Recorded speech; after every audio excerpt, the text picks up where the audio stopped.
अंजना, बहुत सारे लोग सदमे में हैं इस पूरे मामले को लेकर, क्योंकि जिस तरीके से अजीत पवार की मृत्यु हुई है उसके बाद में इस बारे में सोचना भी लोगों के लिए मुश्किल हो रहा है कि अजीत पवार जो महाराष्ट्र की राजनीति में 1990 से लगातार किसी ना किसी पद पर रहे, महाराष्ट्र की राजनीति में प्रभाव डालने वाले नेताओं में से एक रहे, महाराष्ट्र की राजनीति कहां पर मोड़ लेगी उसमें भी अजीत पवार की भूमिका काफी अहम रही। वो अजीत पवार अचानक आज सुबह लोगों के टेलीविजन स्क्रीन पर, मोबाइल स्क्रीन पर फ्लैश होना शुरू हो गया कि अजीत पवार शायद एक बड़े हादसे का शिकार हो गए होंगे। तब तक यह जानकारी नहीं थी कि अजीत पवार शायद बचे हैं या नहीं रहे, उसके बारे में कोई जानकारी नहीं थी। लेकिन तब से लेकर अब तक लगातार मैंने जितने नेताओं से बात की है, जितने लोगों से बात की है, सभी लोग इस पूरे मामले को लेकर सदमे में हैं। फिलहाल कुछ अपडेट्स लोगों को दे रहे हैं। अभी जो जानकारी हमारे पास आ रही है उसके मुताबिक लगातार इस मामले पर हम नजर बनाए हुए हैं। अजीत पवार और उनके साथ में जो बाकी 4 लोग थे, 2 पायलट, एक केबिन क्रू और उनके पीएसओ अजीत पवार के, उन सभी को बारामती के अस्पताल में वहां पर रखा गया है। हमारे संवाददाता ओंकार वाबले वहां पर लगातार मौजूद है। उसके साथ साथ ये सीधी तस्वीरें हम वहां की दिखा रहे हैं जहां पर जब ये लैंडिंग के समय, लैंडिंग के पहले ही दरअसल ये जो विमान है ये क्रैश हो गया। कहा जा रहा था कि वहां पर विजिबिलिटी कम थी। जो जानकारी फिलहाल इस मामले में हमारे पास है उसके मुताबिक 2 बार कोशिश की गई थी लैंडिंग की। बारामती की एयर स्ट्रिप छोटी एयर स्ट्रिप है और वहां पर लैंडिंग की कोशिश 2 बार की गई, लेकिन उसके बावजूद जब लैंडिंग नहीं हुआ, आखिरी बार जब 8:45 के करीब लैंडिंग की तैयारी की गई और उसके बाद किसी भी तरीके से इस पूरे एयरक्राफ्ट का संपर्क टूट गया और उसके बाद 5 मिनट के बाद की यह तस्वीरें हम आपको दिखा सकते हैं कि सीधे वो विमान क्रैश हुआ और उसके बाद एक बड़ा धमाका और जिसमें आप आग की लपटें देख सकते हैं, वो वहां पर हुआ। और उसके बाद ये खबर आना शुरू हो गया कि शायद अजीत पवार जिस एयरक्राफ्ट में थे वो क्रैश हो चुका है। उनके पीए जो सालों से उनके साथ में थे, मुंबई एयरपोर्ट पर उन्हें छोड़ने आए थे, उनको ये बात पता चली कि इस तरीके से शायद क्रैश हुआ है। और उसके साथ साथ उनके बेटे जय पवार भी उस वक्त बारामती में मौजूद थे। सुप्रिया सुले, राष्ट्रवादी कांग्रेस शरद पवार की वर्किंग प्रेसिडेंट, उसके साथ साथ सुनेत्रा पवार, अजीत पवार की पत्नी और राज्यसभा की सांसद एनसीपी की, और उनके बेटे पार्थ पवार, ये सभी लोग दिल्ली में थे। सभी लोग साथ में पुणे के लिए तुरंत निकले और उसके बाद अभी अभी खबर आ रही है कि थोड़ी देर पहले पुणे वो लैंड कर चुके हैं और वहां से हेलीकॉप्टर के जरिए बारामती पहुंचेंगे और कुछ ही देर में वो बारामती में वहां पर दिखाई देंगे। शरद पवार इस वक्त बारामती पहुंच चुके हैं। देवेंद्र फडणवीस, महाराष्ट्र के मुख्यमंत्री, भी बारामती के लिए निकल चुके हैं और वो भी पुणे होकर बारामती के लिए जाएंगे और उसके बाद वो वहां पर पहुंचेंगे। माना जा रहा है कि दोपहर को 2 बजे के करीब, 2:30-3 बजे के करीब मुख्यमंत्री देवेंद्र फडणवीस भी वहां पर पहुंचेंगे। महाराष्ट्र का करीब करीब पूरा मंत्रिमंडल इस वक्त बारामती की तरफ जा चुका है। वहां पर शरद पवार और अजीत पवार के तमाम समर्थक भी वहां पर इकट्ठा हो रहे हैं। महाराष्ट्र में जिला परिषद के चुनाव होने जा रहे थे और जिसके चलते पश्चिम महाराष्ट्र में दरअसल ये चुनाव हो रहे थे, तो वहां पर भी वहां पर पहुंचे हुए ओंकार वाबले, हमारे संवाददाता, इस वक्त उस अस्पताल के बाहर पहुंच चुके हैं जहां पर अजीत पवार और बाकी जो उनके साथी थे उनके उनके उनके पार्थिव वहां पर रखे हुए हैं। वहां पर जिस तरीके से समर्थक इकट्ठा हुए हैं, ओंकार वाबले ने क्या देखा वो जरा बताएंगे आपको। मैं जिम में था, जिम में मुझे इतने फोन आए, मैंने उसके बाद फोन उठाया और मुझे बोला कि दादा का प्लेन का क्रैश हुआ है और मैंने उधर जाके कंफर्म किया तो मैं देख के खुद का बॉडी गिर गया, जैसे लगा कि मेरी जान गई। अभी भी मेरे देखो हाथ है और मैं दादा को देखा वहां पे, दादा का कुछ भी चेहरा नहीं दिख रहा था, सिर्फ उनकी गड़ी दिख रही थी, गड़ी दिख रही थी, गड़ी उनकी गड़ी दिख रही थी और गड़ी देख के हम शौक आ गए। घड़ी देख के पहचाना, घड़ी देख के इतना बुरा हाल हो गया। ये जो भगवान ने किया ना वो गलत किया। हमारे बारामती की शांति, बारामती का वो कवच था, कवच। आप जब वहां पहुंचे, आपको पता चला कि ऐसा ऐसा हुआ है, वहां देखने जाओ तो क्या मतलब वहां क्या हुआ, क्या किस तरीके का वहां आपको दिखाई दे रहा था दृश्य? उधर सब आग उड़ी थी, पुलिस भी वहां पहुंची थी, फायर ब्रिगेड पहुंची थी, लेकिन कुछ समझ में नहीं आ रहा था क्या होने वाला है, कुछ नहीं। हम शौक है जो आग जो हमारी तरफ बहल रही थी। हमने सोचा इसमें दादा नहीं हो गए, लेकिन उधर से फोन आ गया कि इसमें ही दादा है। जब दादा को लेके गया, सफेद कपड़े कैसे हुए थे मैं नहीं बोल सकता, बहुत शौक हूँ, निशब्द है, निशब्द है। हम लोगों को बिल्कुल नहीं है कि दादा हमारे बीच में नहीं रहे जो भी है दादा की वजह से सब बिखर जाएगा। दादा के समर्थक है जो अपने आंसू नहीं रोक पा रहे यहाँ, और आप कहीं पे भी चले जाओ बारामती में, हर बंदे ने दादा कहता था, यानी कि बड़ा भाई। सब लोग मिलते थे, सब लोग दादा है तो हम है, और हमें तो दादा है, यही रणनीति चल रही थी। आप दादा ने कभी जात पात का राजकारण नहीं किया, सब विकास का किया। लेकिन आप ये बोल के फायदा नहीं है, मैं निशब्द हूँ दादा के लिए बोलने के लिए। दादा हमारे लिए भगवान थे, हमारे लिए पिता थे, हमारे लिए एक परिवार थे। आप कितने साल से थे दादा के साथ? दादा को मैं जब से मेरे को समझ में आता है राजनीति, मेरे पिताजी उनके साथ, शरद पवार के साथ पहले 50 साल से थे।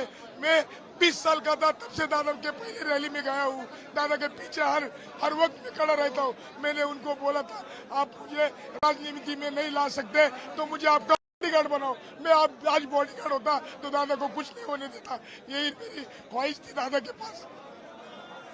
आपके पुरखे यानी कि आपके पिताजी, मतलब ये एक लीगेसी है पूरे पीढ़ी से जब से शरद पवार ने राजकारण में कदम रखा, अजीत दादा ने कदम रखा, वैसे मेरे परिवार ने कदम रखा था, और हम उसी तीसरी पीढ़ी दादा के साथ चल रहे थे। और दादा ने हमको छोड़ के गए, बहुत दादा ने छोड़ के गए, बहुत भगवान ने गलत किया है। दादा वापस आ जाता था।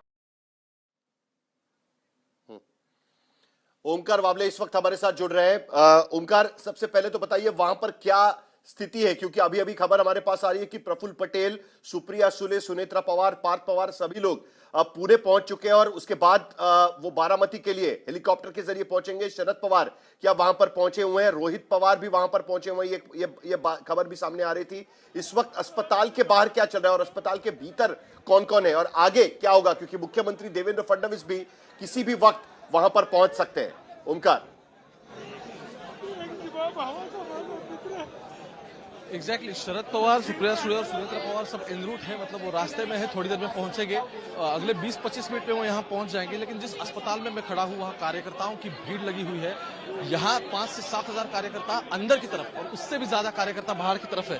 पुणे से आप देख सकते हो रूपाली पाटिल और अलग अलग नेता आए हैं। सिर्फ पुणे और बारामती नहीं बल्कि पूरे महाराष्ट्र में जो अजित पवार को मानने वाले लोग हैं, अजित पवार के फॉलोअर्स हैं, या फिर जो उनसे अक्सर प्यार से दादा बोलते थे, वे सभी लोग यहाँ आए हुए हैं।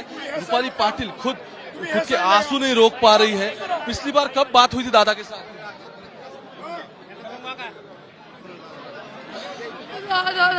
नाही सोडून गेलेले दादा। भी है हमारे साथ। पिछली बार कब बात हुई थी? आपने तो अभी हाल ही में प्रवेश किया था। मेरा जब प्रवेश हुआ वही टाइम पे मेरी मुलाकात हुई थी, और वही टाइम पे बात हुई थी। पर अभी भी यकीन नहीं हो रहा है कि दादा गए हैं।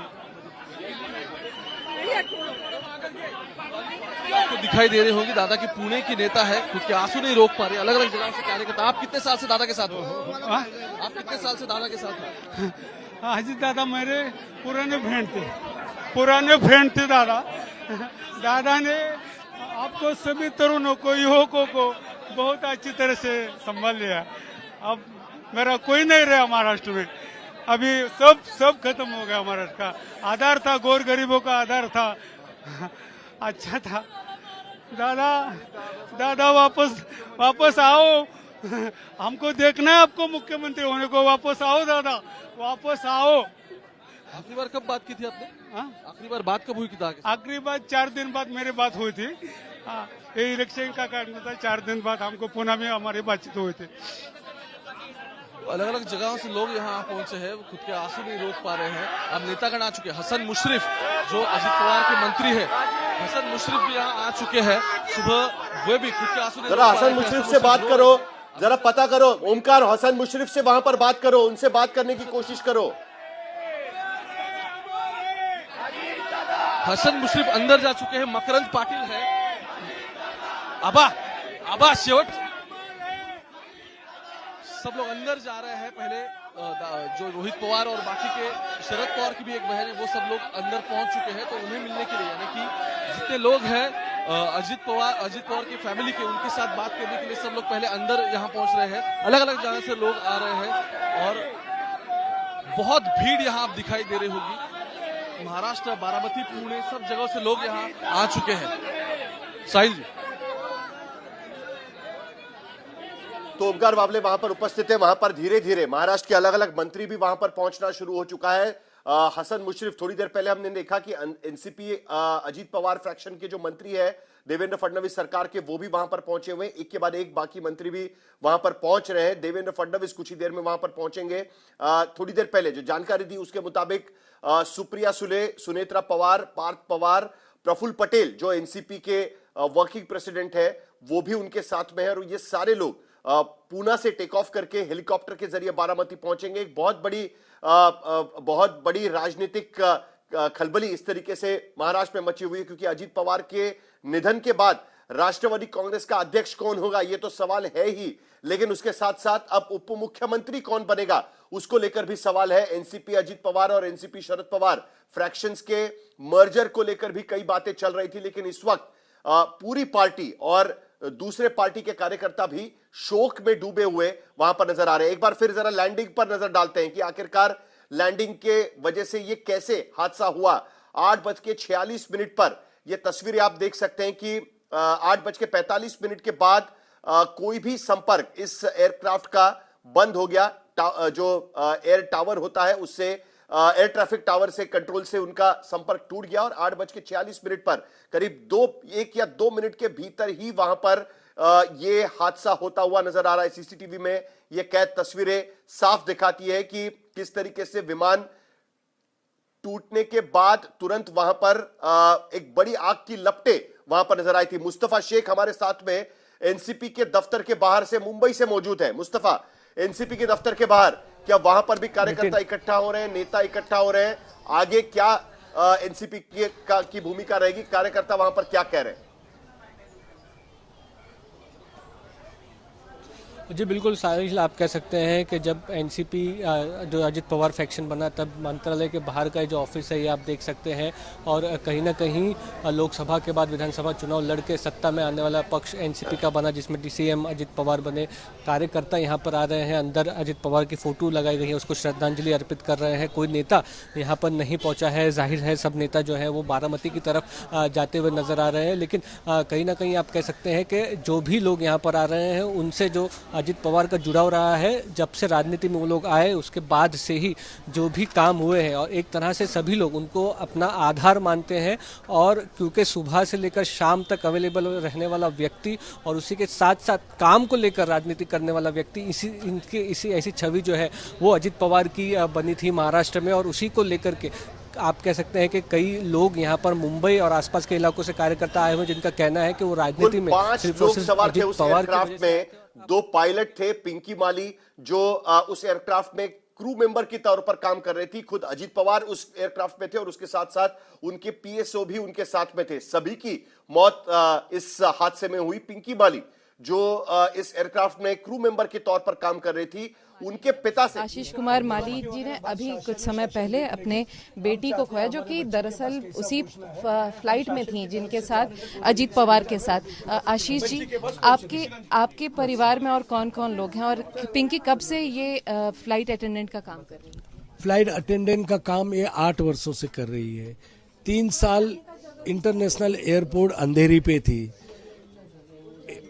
उसके बाद उसका प्रमोशन हुआ और कलीना में, सांता क्रूज के अंदर प्राइवेट चार्टर्ड फ्लाइट के अंदर वो 5 साल से काम पे है। तो कलीना में उसने कई बार अजीत पवार के साथ पहले भी वो फ्लाइट, चौथा टर्म था अजीत दादा पवार के साथ।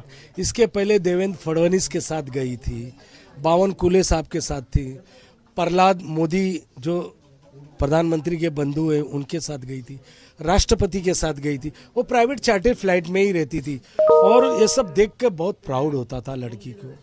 आपने कभी जिस तरीके से ये हादसा हुआ तो उस समय आपको कुछ तुरंत खबर मिली, किसने बताया आपको इस पूरे? नहीं, कल इतना बोल के गई वो मुझे फ़ोन करके कि पप्पा मैं अजीत दादा पवार के साथ बारामती जाऊंगी और उनको ड्रॉप करके मैं नांदेड़ चली जाऊंगी, मैं फिर फ्री होकर होटल से फ़ोन करूंगी। जब मैंने सुबह टीवी लगाया तो अजीत दादा का फ्लाइट क्रैश हो गया, ऐसा सुन के हाथ पैर कांपने लगे।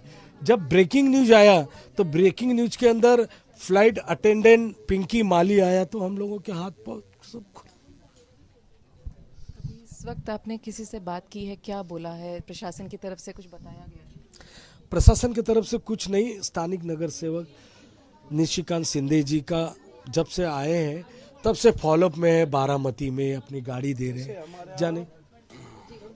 इनका हमारा फैमिली संबंध है और वो बोले कि वेलू नायडू गणेश केसवन के साथ मेरी गाड़ी लेके जाओ वहाँ पर, लेकिन मेरा दामाद वहाँ गया है बारामती में। तो फिर क्या पिंकी ने कभी कोई जिक्र किया था इस फ्लाइट को लेके? कभी कोई टेक्निकल दिक्कतें कुछ बताई थी कभी? क्योंकि पिछले आपने कहा बहुत सारी फ्लाइट्स उसने ली थी इसमें और इसमें काफ़ी सारे वीआईपीज भी जाते थे। क्या किसी तरह की समस्या की कोई जिक्र कभी मेंशन हुआ था किसी? नहीं, ऐसा कुछ भी नहीं, ऐसा कुछ भी बात नहीं करती थी वो।